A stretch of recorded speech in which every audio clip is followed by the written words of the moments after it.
Welcome to the Ryan and Nate's Business Podcast. Come listen to these two blue-collar business guys. Nate, your go-to automotive repairer, and Ryan, your local heating and air contractor, talk about business, how to help you, and hear stories from our local unsung heroes. Community matters to them, and so does a healthy business. Here's Ryan and Nate.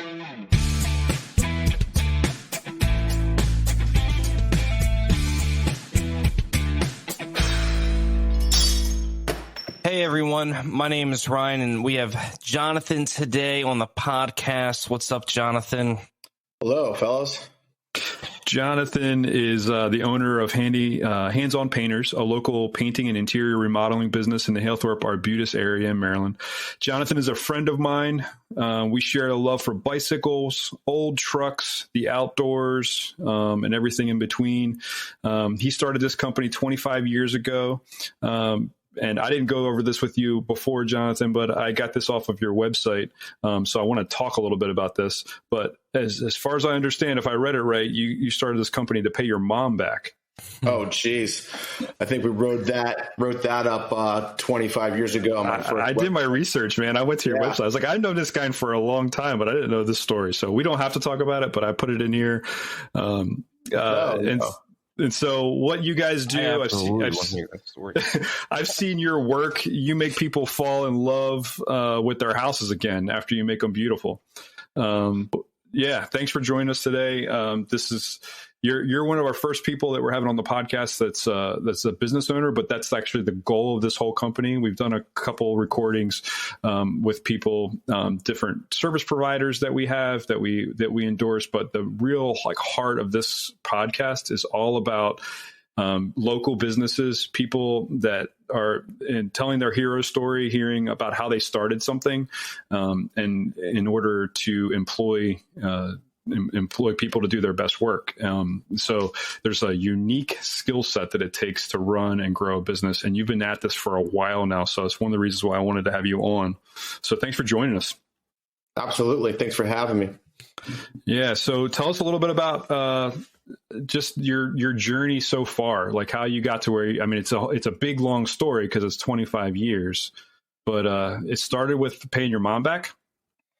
Yeah. So, that goes back to, I just finished a stint teaching out in New Mexico and I finished up a teaching contract, and a buddy of mine that I went to Towson State University with had suggested that we bike across country and on bicycles. And we were avid mountain bikers at the time and hadn't done a lot of touring or road biking, but I was gung-ho. Saved up a little bit of money, bought a bike and some gear. We headed out on a 77-day journey across the country, just pretty much camping and, in I don't know, side of the road, old Forest Service roads, grab the motel once in a while. But long story short, I came back, $2,000 in debt, and I started doing some odd jobs just around the neighborhood. Just for friends, family, neighbors, and had to, pay my mom back for that credit card bill I racked up. So you didn't start out to start this company. You didn't start out with like grand vision. It started slow out of necessity. It sounds like. Well, it was a little bit out of necessity. I was applying the same time to go get my graduate degree in special education at Hopkins. And I had a job lined up with the Kennedy Krieger Institute to work with special needs students. And I had about 3 months to kill before these two adventures into education were about to kick into gear. I had a whole summer. And so doing the odd jobs slowly but surely led to painting. And what I realized very quickly was there are very few younger people back in the mid to late 90s that were going into the painting profession. And I would show up at a old Duron paint store in Wild Lake in Columbia, Maryland. And I was the youngest person by easily 30 to 35 years. Everyone was older. And there was just an endless amount of work. And so from that point on, we I grabbed a buddy I had grown up with in high school who was working at Home Depot, and I asked him to help me, do some jobs. And I got to tell you, we did not know what we were doing. We had no clue. We didn't even know what caulk was. It was hilarious, but we figured it out. And we hired some local high school kids, and then slowly a couple local pros to come on with us. And Hands-On Painters was born in 1997.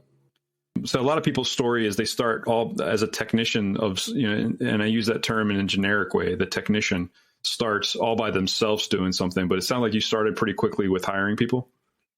Yes. There's a lot of labor involved with painting. I mean, painting is 85% of pretty much any project that we do. Where if you're a mechanic, you have, parts are expensive, where you're putting HVAC system, the system's expensive, where painting is extremely labor intensive. I enjoyed working with people. I had a background in experiential education and working with groups. So managing people was already my skill set, jumping into this, and communicating was another skill set that I had. I have a degree in psychology from Towson, and I had a lot of stage time in high school.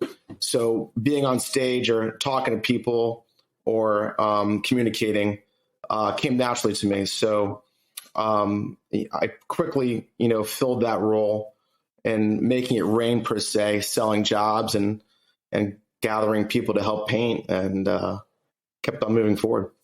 Yeah, in my industry, which is heating and air conditioning, most of the time, the best owners are the owners that don't know anything. Not to say you don't know anything about what you're doing, but in my industry in particular, the ones that come from, I was a salesman and I started a HVAC company, are typically wildly more successful because, and I can speak to it for myself, when there's a problem, I know how to fix it, so I can go out there and fix it. But if there's a problem and I don't know how to fix it, well, I have to do the business end of putting the structure in place to be able to fix it. So there's definitely a big difference between, putting structure in place to solve the problem or just being the guy to, go do it. So kudos to you. That makes a ton of sense. My best painters should not be selling. They should not be out there crunching numbers. It's not what they're good at because they don't choose to be good at it. They're not good at it because their brain doesn't work that way. They're very visual. They're very hands-on. To be punny with the name of the company. They're creatives. They're creatives in a way they can look at.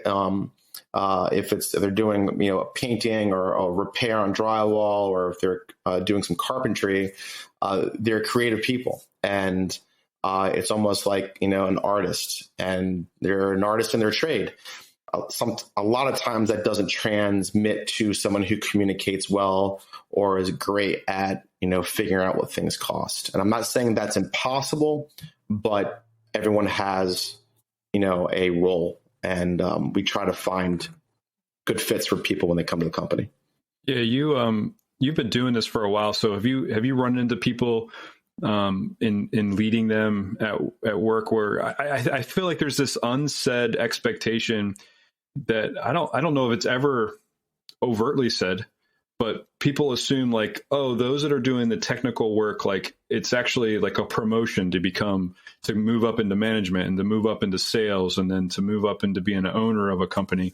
And I guess there is some sort of in some sense, there is a bit of a hierarchy, but sometimes what I think I hear you saying is that people have a skill set that fits something. And so I'm wondering if you ever had anyone that felt like they wanted, like they had in their head, like, oh man, it would be great if I wasn't out in the field anymore and I was in sales, and that you had to like talk them down off of that, or. Yeah, something tells me that you learned what you just said through experience. I guess that's why I'm asking the question. Yeah. Yeah.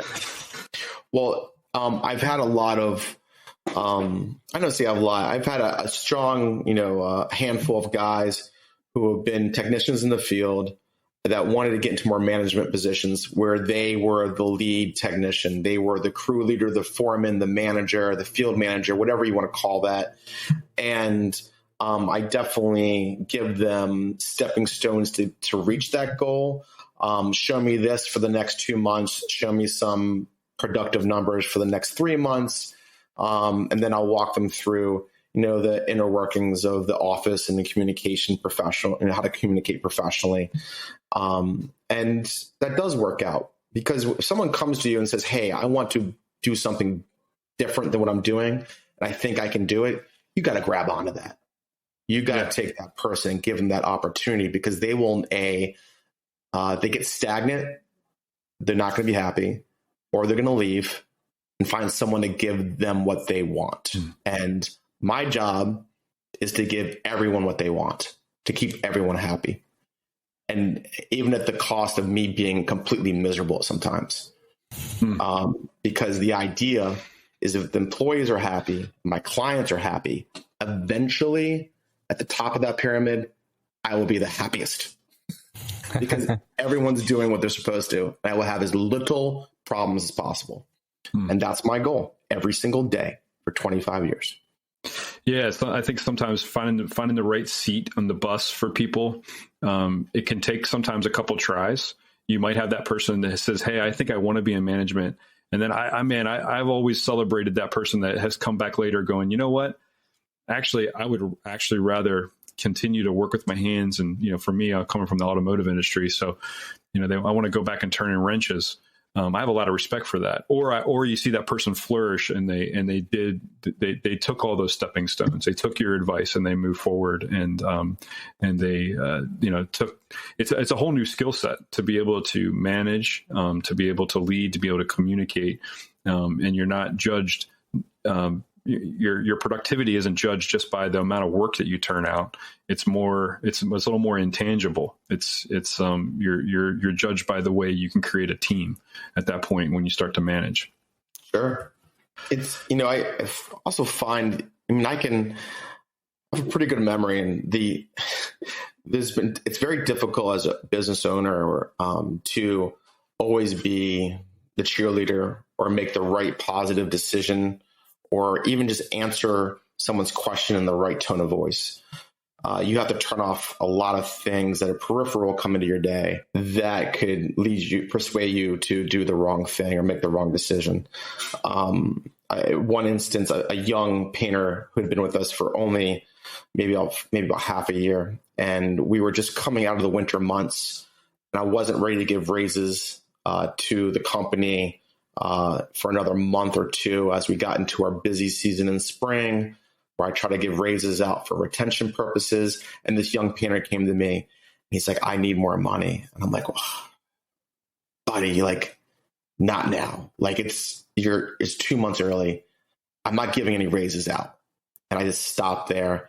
And I had been dealing with other financial communication issues, and I was already frustrated at that point. It was in the morning also, which is a really bad time to ask a boss for anything, because we are the most aggressive, A-type personality, people that are dealing with the most crap you could ever load on someone in the morning, especially a Monday morning. So it was a very young decision for him to come up and ask me for a raise on a Monday morning. But at the same time, I wish I had a little bit more emotional intelligence to come back and give him a different answer, a different way, because he did leave us and I really needed him. It did not work out well for me. Yeah, no, that's good. It's good on your part as well to realize that. Is that how long ago was that? I imagine you've grown since then. Oh God, it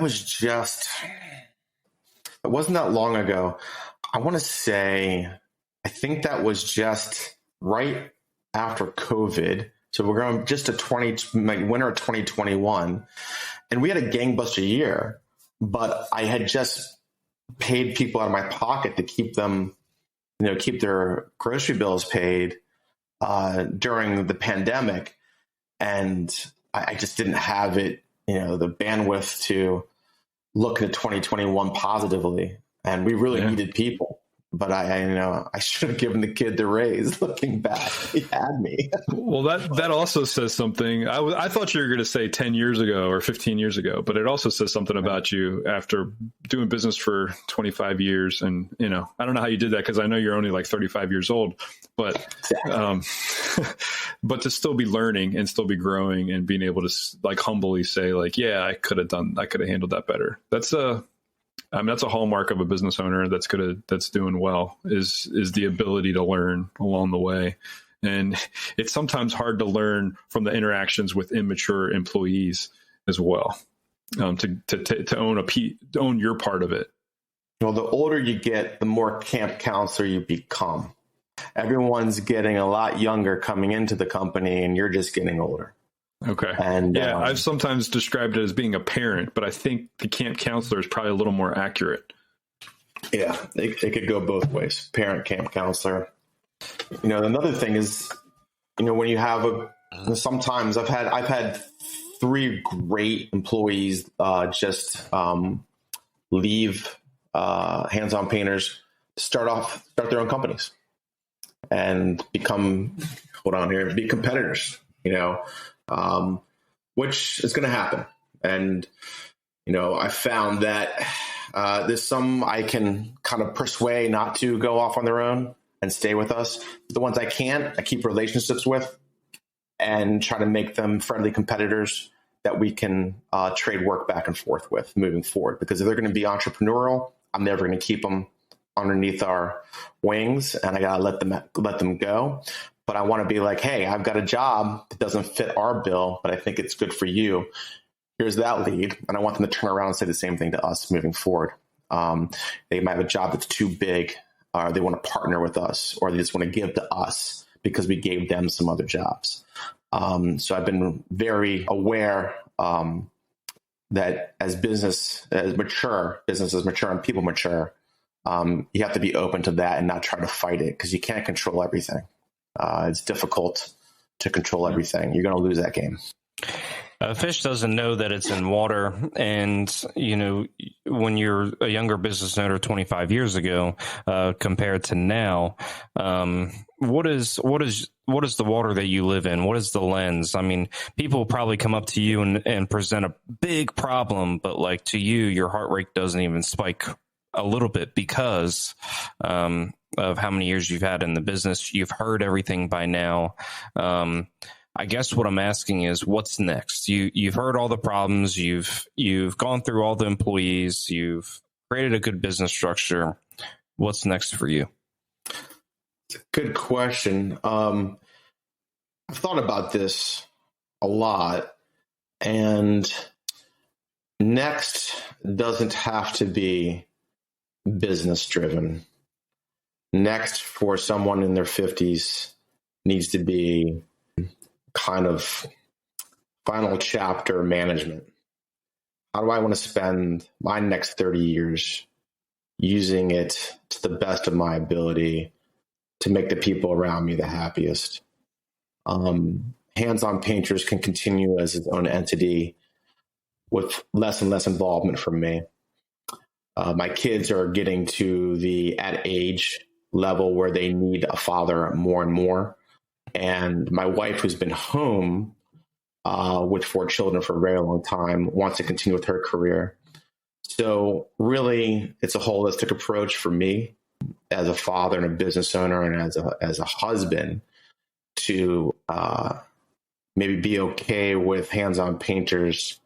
I want to say stagnating, but maybe fine-tuning, but not growing.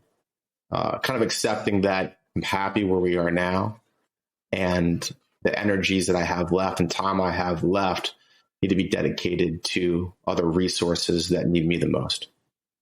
So that's kind of like your kids. I'm looking at. Yeah, no, that's super admirable and self-aware, because a lot of people get stuck in that race and they just keep going and going and going, and they don't realize that the thing that they actually believe is most important in their life starts to suffer. Right, and it's there's been peaks and valleys. We talked about mountain biking, how, we've met through mountain biking and love for the outdoors. I've gone 2 years without touching a mountain bike just to grow the company. but then I've spent 2 years mountain biking intensely and paid very little attention to the company. So you got to do what's right for you at the right time. And, that balance is super, super, super important. What lessons did you learn from COVID? Because did you work harder during COVID? Did you work way less because you just were handcuffed? I like the entrepreneur's perspective on that, because like for me, I had to work way harder just to keep the ship moving. Some people just stopped and there was government assistance and blah, blah. What is your perspective of COVID and the effects it had on your business and maybe your energy levels towards that? Did you come out of COVID more tired because you worked hard, that kind of thing? I mean, COVID was definitely a curveball for everyone. My little company, we had to retool, we had to retrain. We ended up losing some key staff, a logistics coordinator, back office manager, and eventually a third business partner that we had, directly and indirectly because of COVID. I don't know what happened with you, Ryan, but I got really good at government websites and filling out documentations and working with my bookkeeper to come up with some type of numbers that people wanted to see. And I did my best to be fair not only to the company, but to my employees, but also, I don't want to say like crazily patriotic, but to my country too. I mean, I really had to really rethink about, what money we deserved as a company. My employees deserved what I needed. That took a lot of work. When you get into the trenches with something like COVID that affects everyone, across the board, you just got to put one step in front of the other and get up the next morning and show up at that office and turn on that computer and just start figuring out what you got to do. That's what we did, and it worked out for us. I've been through 2 major recessions in my life, a pandemic, a tech crash, 2 housing market crashes. I feel like I'm pretty good. I think I got enough crashes and turmoil in the last 27 years, actually, at doing this. But we downsized, we fine-tuned, we're more profitable as a smaller company. We eliminated, I wouldn't call waste, but we eliminated certain systems that were for a company that was going to grow exponentially over time. And because we weren't going to need those systems anymore. And our life got very simple. Almost a little boring right now, to be honest with you. Well, boring's good, because it sounds like boring is where you want to be, so you can spend more time other places. Just absolutely. Earlier when we were talking, we talked about itemization. I think that's one thing you do really well. You know your numbers well. That is one of the praises the contractors had for us. I didn't know Jonathon ahead of time of this podcast, but when I popped on, I was like, oh, I know you, because I bidded a heating and air conditioning project, and you were bidding the painting project of the house that burned down in Catonsville. And the praise the contractor had for you was you knew your numbers very well, and that you're not afraid to itemize things. So I think there's some real value in that, because a lot of people get offended when they say, hey, can you break this down for me? How do you break it down? Why do you break it down? And do you think that helps make you different? When I walk into an estimate, I listen a lot to the client. I won't write a single note until I have them show me pretty much everything they need to show me and tell me everything they want, they want to tell me. And then once that's exasperated, I'll start asking my questions, and I'll try to dig a little deeper into their project that maybe some other contractors might not jump into, or painting contractors. And this will allow me to give them options. So if someone has a $3,000 budget, but they have $6,000 taste, I can explain to them in detail the difference between the $3,000 and the $6,000, exactly what they're going to get for that. And then they can have an a la carte menu in front of them on their screen, printed estimate, and they can just cross off what they don't want and keep what they do want. It also makes it very efficient for us in the office.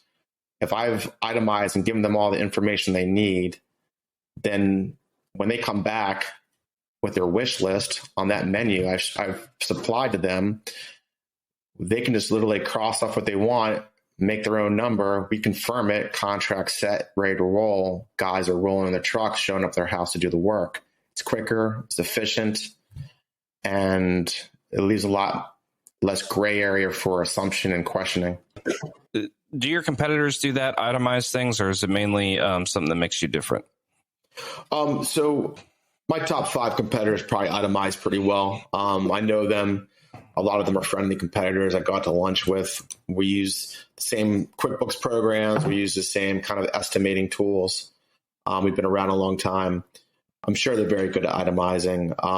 What we have done, though, I have literally 27 years of estimates in a file and in hard copies and project folders. So it's nice. I can go back. If you painted your house 15 years ago and you're trying to figure out that Wedgwood blue that you use in your dining room, I got it.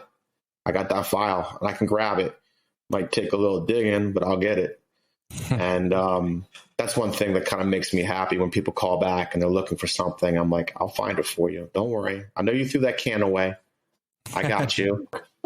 And talk about the friendly competitor thing, because I do the same thing. I have friendly competitors as well, and I think it's very valuable. I have not so friendly competitors as well. But tell me about that friendly, what that relationship looks like, maybe how it got started.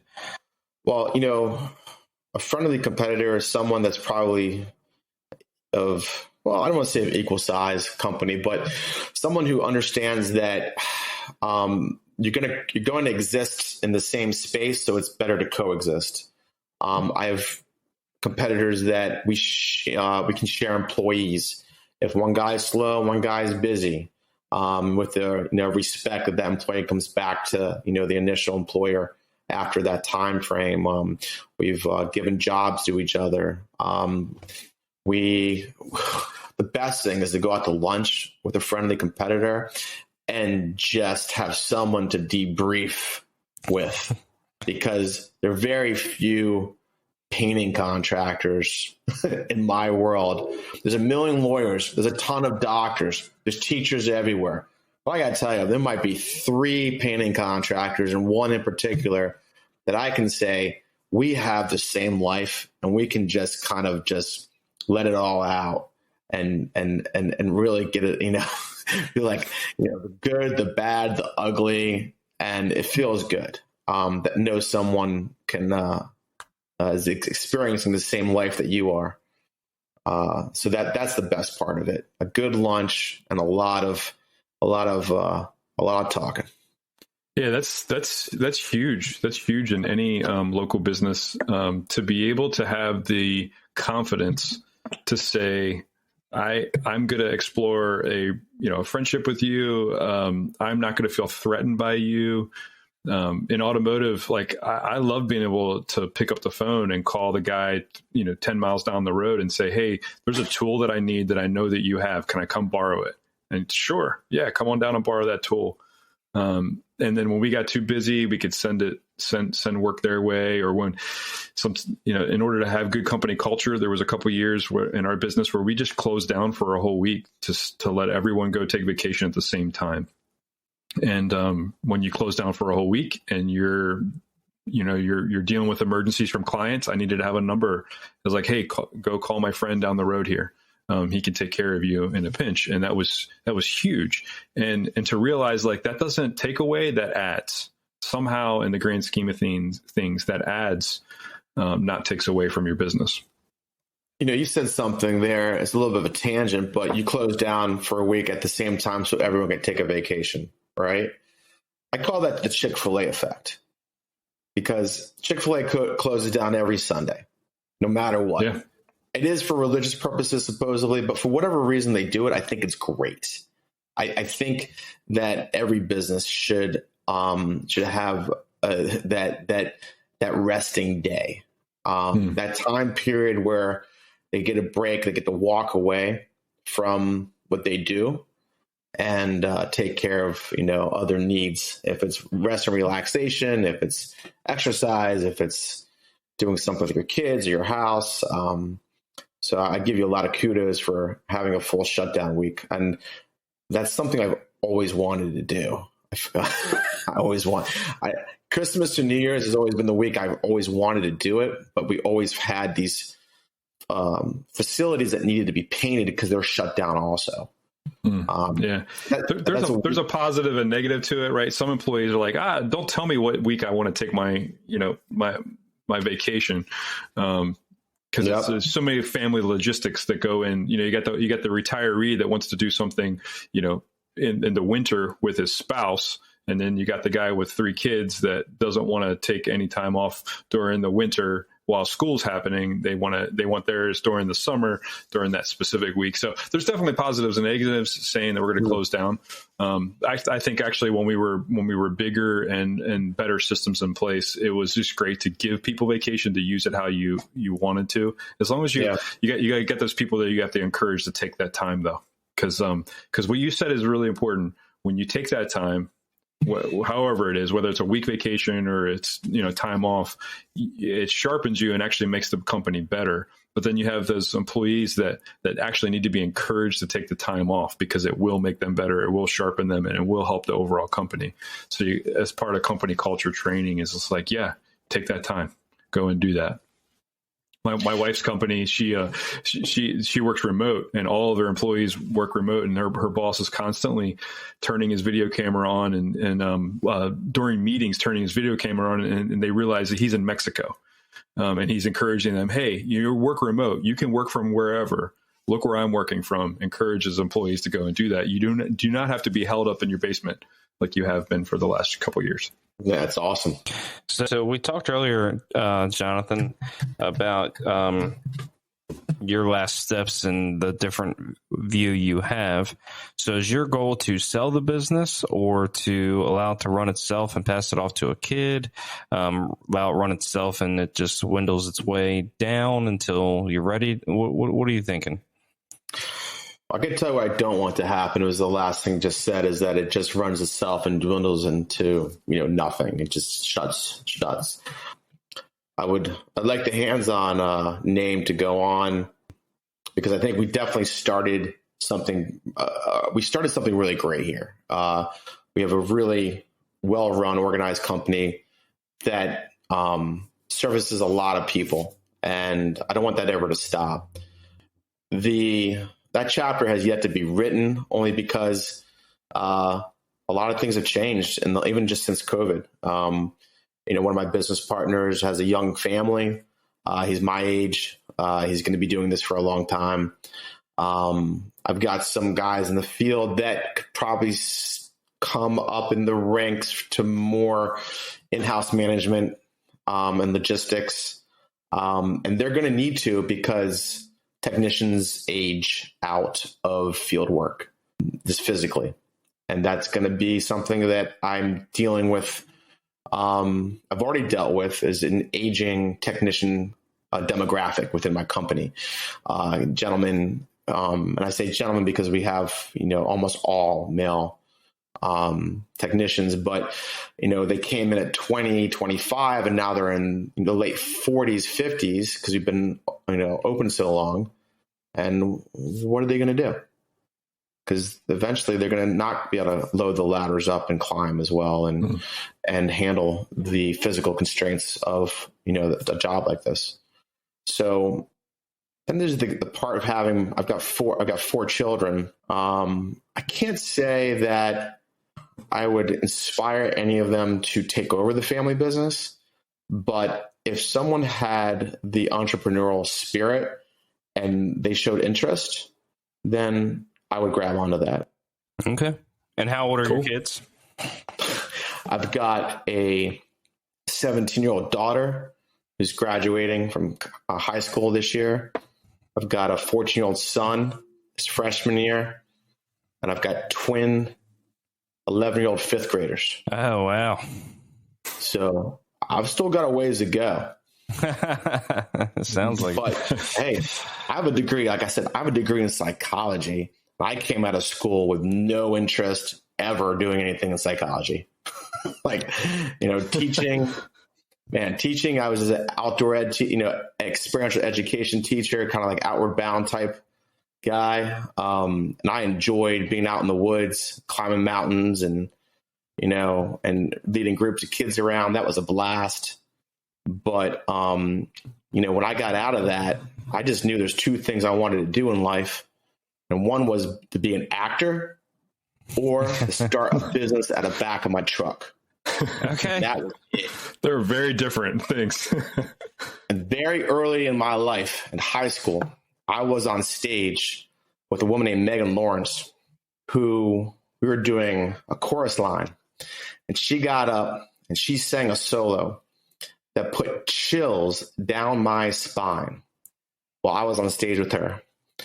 She went on to be nominated for a Tony for Pajama Games on Broadway. There was a difference between good and great. She was great.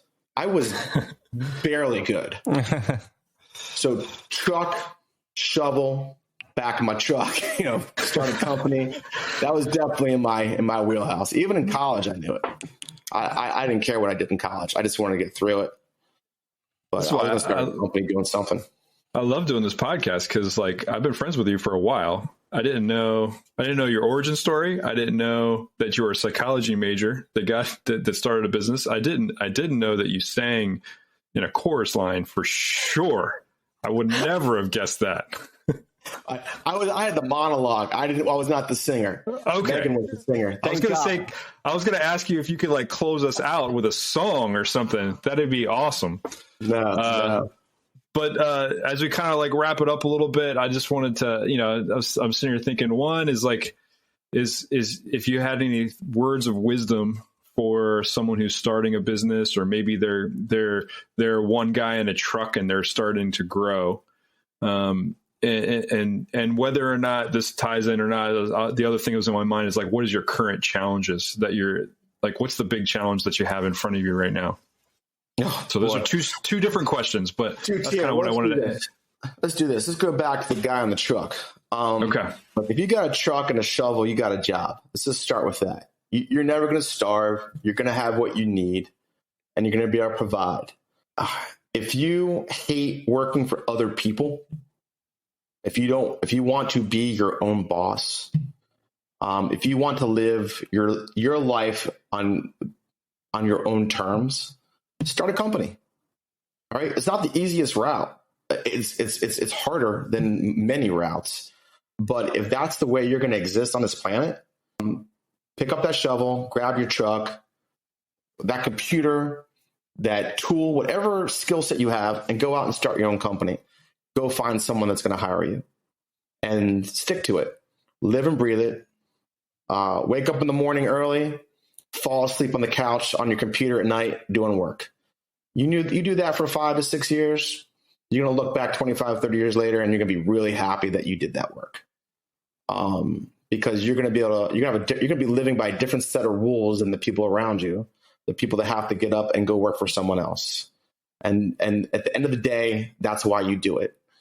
You don't do it just for the money or just to be a boss. You do it because you want to live by your own set of rules and what you're going to do with your time while you're here. And I think that's the most important thing. And if that's not important to you, do not be your own boss. Enjoy the luxury of working for someone else and having them deal with the daily grind and problems that come with it. Challenges. Who cares? I want to stay healthy. That's the biggest challenge. Stay healthy. Keep your mind healthy. Keep your body healthy. Make sure your bank account is looked after, and be fair. Just be fair to people. That's it. That's the biggest challenge every day. Just doing that. Heard that. Cool. Well, thank you, Jonathon, for coming here. You have a nickname. It's also Jay-Z. And that's it, everybody. We'll see you later. Thank you very much. We appreciate it. Well, we got to find out how to stay in contact with Jonathon. Oh, yeah. Yeah. Okay. Where do you want people to go if they want to know more about your company or stay connected with you?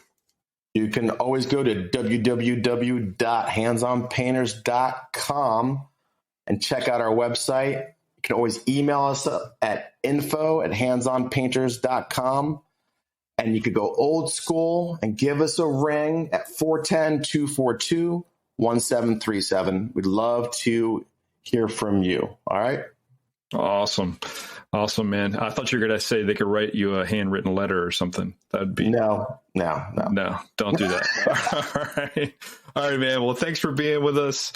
I know people are going to learn a lot from your story, because you're a guy that I wouldn't say that you're at the end of this journey. You're entering another phase of your journey of running a business, but you've done it well. What I got from you is that you care a lot about the craft. Again, there's not a lot of painting companies out there, but you care a lot about the craft of what you do to connect people with the service that you have. But you also care a lot about your employees, and that comes through in the way you talk about them and the way you talk about leading them and how you're still learning. So it's as you said, it's a road that not a lot of people go down. Not a lot of people go down with their eyes wide open to the responsibilities and the challenges that are coming. But it's very rewarding. So thanks for sharing your story. I think a lot of people will get something out of it. Thanks, man.